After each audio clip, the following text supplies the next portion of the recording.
jugadors del Barça, la toca Messi.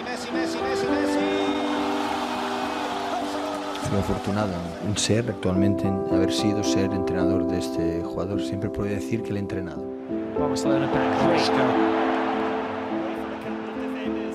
Es un jugador único. Encara Messi.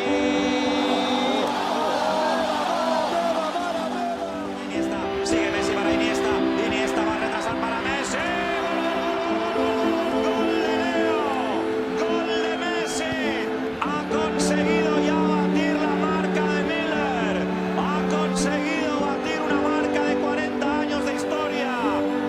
Leo Messi ha marcado el segundo.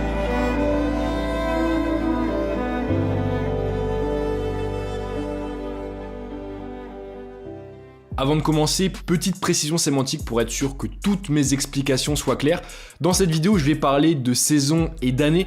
Et évidemment, c'est différent puisque la saison est à cheval sur 2 années et débute en août pour se finir en juin de l'année suivante. Tandis que l'année, elle commence en janvier et se termine en décembre et voit 2 demi-saisons se chevaucher. À l'aube de la saison 2011-2012, le FC Barcelone de Pep Guardiola règne sans partage sur le football européen et mondial. La Liga, la Ligue des Champions, puis la Coupe du Monde des clubs, les Blaugrana détruisent en effet tout sur leur passage grâce à un football particulièrement léché et raffiné qui leur a permis sur les 5 dernières années de soulever pas moins de 15 trophées. Et encore une fois donc, après une bonne première partie de saison 11-12, l'équipe catalane semble bien partie pour étoffer encore un peu plus son armoire à trophées, grâce notamment, il faut le dire, à un effectif pléthorique, à une combinaison presque absurde de talents où Busquets, Xavi, Iniesta ou encore Thiago se relaient au milieu de terrain pour approvisionner en ballon Pedro, Alexis, Théo, David Villa, Fabregas et surtout l'extraterrestre Lionel Messi à la pointe de l'attaque. Une accélération ébranlante sur les premiers mètres, décrochés dans tous les sens, une démultiplication des petits appuis qui le rend intouchable, l'Argentin est alors au sommet de son art et sort d'ailleurs d'une année 2011 absolument exceptionnelle avec 59 buts et 37 passes décisives toutes compétitions confondues, une année qui lui a d'ailleurs permis de remporter pour la 3e fois de suite le Graal suprême, le Ballon d'Or. Et ce qui est fou, c'est qu'en 2012, Messi va être encore plus fort, son rôle de faux numéro 9 lui offrant une liberté de mouvement royale qui lui permet de débuter l'année 2012 comme il avait fini l'année 2011, c'est-à-dire en humiliant les défenses espagnoles et en enchaînant les buts. Un quadruplé mi-février pour renverser la rencontre face à Valence, un but hors série à Vicente Calderón qui permet au Barça d'arracher un précieux succès en toute fin de rencontre. L'esthète argentin, aussi élégant que létal face au cage, marche sur l'eau début 2012 et écrit même le 7 mars un nouveau bout d'histoire en terrorisant Leverkusen en 8ème de LDC avec 5 buts. Els jugadors del Barça, la toca Messi. Messi no hi ha fora de joc, la controla Messi, encara Messi. Pedro cap a Messi, Werner, Messi, gol, Messi, compta Messi, el cinquè! Soy afortunado en ser actualmente entrenador de este jugador. Siempre puedo decir que le he entrenado. Es un jugador único. 5 buts en un match, 25 buts en 3 mois, on n'avait jamais vu ça même chez Léo Messi. La performance est stratosphérique pour l'Argentin qui en plus de ça devient le meilleur buteur de l'histoire du club à seulement 24 ans.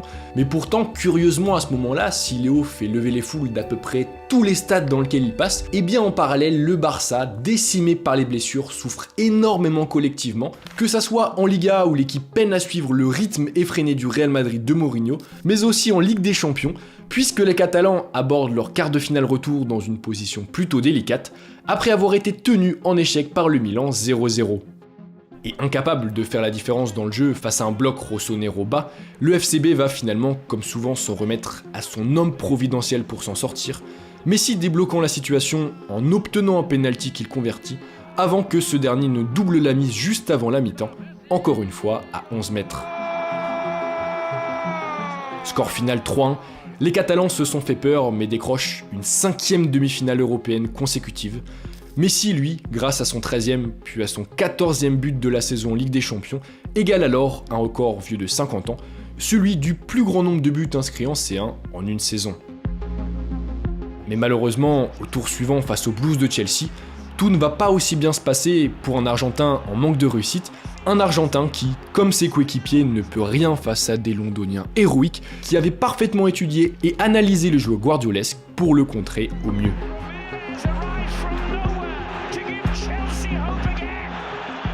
3-2 sur l'ensemble des deux matchs, les Catalans sont contre toute attente éjectés de la compétition, une terrible déception, d'autant plus que 3 jours plus tôt, le Barça avait déjà dit adieu à la Liga, après une défaite 2-1 contre l'ennemi madrilène. On va pas se mentir, la frustration après la perte de ces 2 titres est absolument énorme pour les Catalans, mais Messi va pas se laisser abattre après ces rencontres, il va tout de même mettre un point d'honneur à terminer dignement sa saison, et il va le faire parfaitement en claquant 9 buts de plus en Liga sur les 4 derniers matchs, dont notamment un quadruplé, avant d'offrir aussi la Copa del Rey face à l'Athletic Club, 3-0. Bilan des courses, l'Argentin termine la saison 2011-2012 avec 73 buts inscrits toutes compétitions confondues, dont 50 en championnat, soit à peu près un planté toutes les 65 minutes de jeu. Une performance dingue, difficilement qualifiable par de simples mots, par de simples adjectifs, d'autant qu'à tous ces buts se sont également ajoutés 16 passes décisives délivrées sur les pelouses de Liga.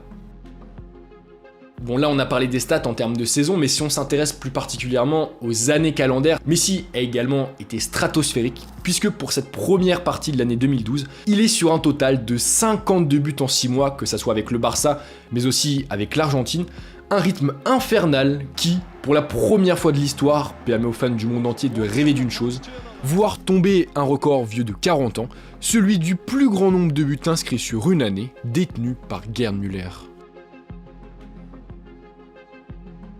Et pour le battre, évidemment, ça ne va pas du tout être chose simple pour Messi, d'autant qu'à l'été 2012, l'architecte du Grand Barça, Pep Guardiola, décide de plier bagages pour prendre une année sabbatique, laissant à son adjoint Tito Villanova le soin de reprendre le flambeau.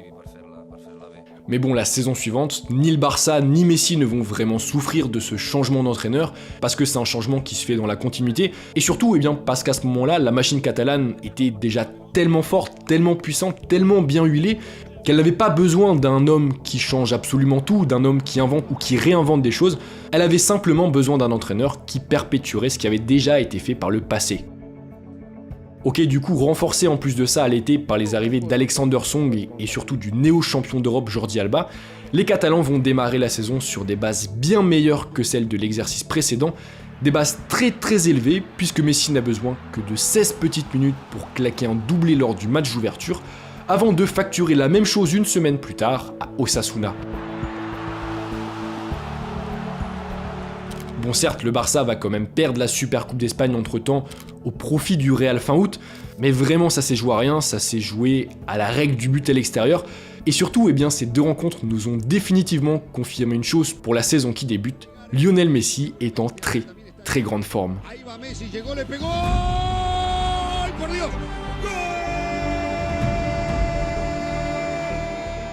6 buts en août, 5 en septembre, dont un doublé face à Moscou qui sauve les Blaugrana d'une déconvenue européenne, la Pulga poursuit sa politique de la terre brûlée sur toutes les pelouses qu'il foule et réalise un mois d'octobre absolument tonitruant en répondant d'abord par un doublé au doublé de CR7 dans le Classico, et de quelle manière, oh là là, quel coup franc, en facturant ensuite 2 buts à l'Uruguay en qualif pour la Coupe du Monde,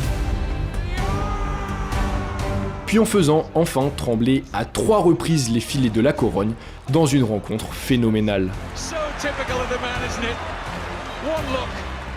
Je pense que vous commencez à comprendre un peu l'ampleur de la performance de Messi en 2012, il avait un niveau abyssal, tout comme d'ailleurs celui du Barça collectivement, un Barça qui reste invaincu lors des 19 premières journées de Liga. Et pour Messi, la folie va encore un peu plus s'accélérer en novembre, puisqu'il va claquer, tenez-vous bien, 5 doublés consécutifs. On est alors tout début décembre et l'Argentin compte déjà 32 buts marqués pour le compte de la saison 2012-2013, soit un total de 84 sur l'année 2012. Évidemment, il faut pas être mathématicien pour comprendre qu'à ce moment-là, Messi n'est plus qu'à un petit but du record de Gerd Müller, et pour ça, pour le battre, il lui reste 5 rencontres à jouer, 5 rencontres donc pour rentrer dans l'histoire, et honnêtement on se dit à ce moment-là que ça va être une formalité pour la Pulga. Sauf qu'au final, eh bien, tout ne va pas vraiment se passer comme prévu, notamment lors du premier de ces 5 derniers matchs de 2012, au cours duquel Messi, entré en deuxième mi-temps, va être complètement muselé par la défense de Benfica, avant que, pire encore, il ne sorte sur blessure à la 85e. À ce moment-là, clairement, tout le monde craint que derrière cette blessure, ça signifie la fin de l'année pour Messi et donc la fin des espoirs de battre ce record titanesque de Gerd Müller. Mais heureusement, eh bien, rapidement après la rencontre, le Barça va rassurer les fans. Messi n'est pas blessé, il a seulement reçu un coup sur le genou, rien de grave. Et d'ailleurs, seulement 4 jours plus tard, Lionel Messi est titulaire en Liga sur la pelouse du Betis, où cette fois la magie va opérer.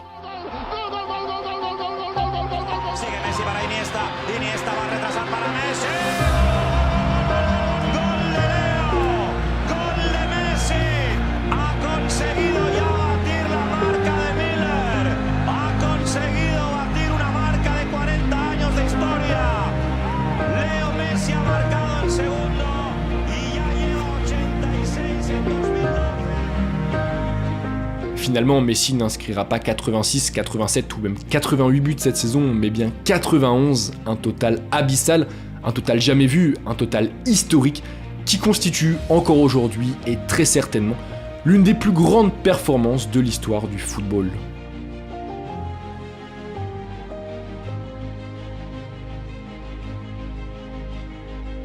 Et donc voilà l'équipe, c'est déjà la fin de cette vidéo, j'espère que vous avez apprécié, que vous avez appris des choses, c'est le principal. Pour tous les fans de Messi, je pense que ça vous a replongé dans pas mal de nostalgie. En tout cas moi, ça m'a fait trop plaisir de me replonger dans un moment aussi important. C'est un moment qui m'a construit dans mon approche du football parce que j'étais encore jeune et le duel Barça, Real, Messi, Ronaldo, tout ça, c'était complètement fou. Donc revoir ces images, revoir à quel point il était monstrueux, il était monumental, il a claqué 91 buts. En une année, il a claqué 50 buts en une saison de Liga. Bref, ils ont banalisé les surperformances, ils ont banalisé les exploits. Et je pense que là, on est en train de connaître la fin d'une ère qui a été vraiment splendide. Peut-être l'une des plus grandes périodes du football, en tout cas du football moderne. Bref, en tout cas, merci à vous d'avoir suivi cette vidéo. C'était Val, on se retrouve très prochainement pour une nouvelle vidéo. Peace.